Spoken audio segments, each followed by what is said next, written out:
जी हाँ दोस्तों, आप लोगों के बीच में आ रही हैं श्रावण का सुपर हिट सॉन्ग लेकर के। आप लोगों के बीच में मिथिलांचल का सुपरस्टार सिंगर रंजित रंजन और विकास देवा।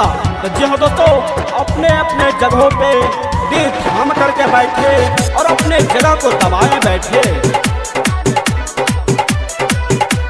अभी आप सुन रहे हैं राजनगर से मां सीता म्यूजिक की शानदार प्रस्तुति सुखीपुर बाजार।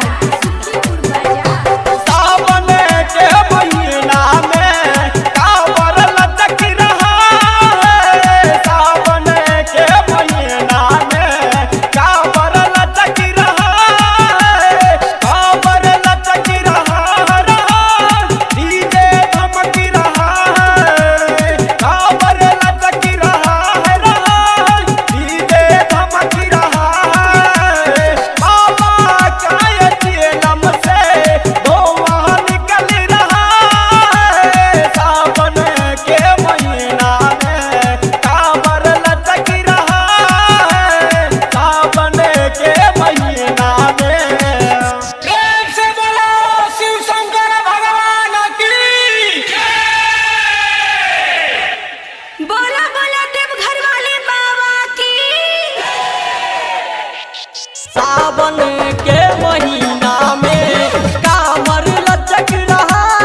है। सावन के महीना में कांवर लचक रहा है। सावन के महीना में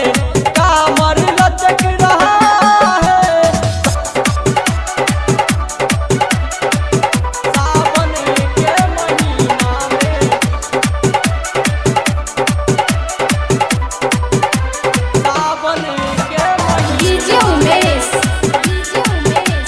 सुखीपुर बाजार।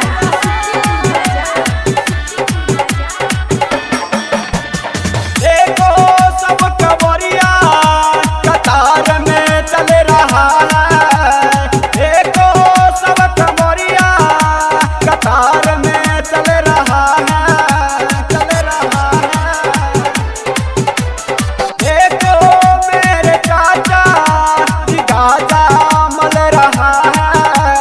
देखो मेरे चाचा जी गाजा मल रहा है। कंदरपी घट झंझारपुर से, कंदरपी घट झंझारपुर से कवरिया निकल रहा है।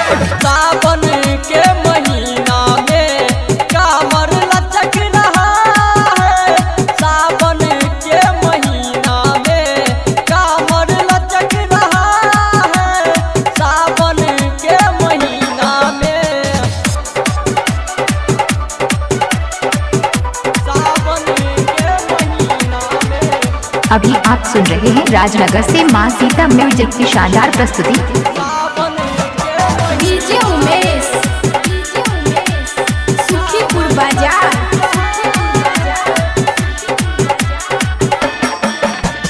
गंगद्वार से देखो मुखिया जी टोली ला रहा है। गंगद्वार से देखो मुखिया जी टोली ला रहा है। टोली ला रहा है। सरपंच जी को देखो झुमका लगा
आप सुन रहे थे राजनगर से मां सीता म्यूजिक की शानदार प्रस्तुति।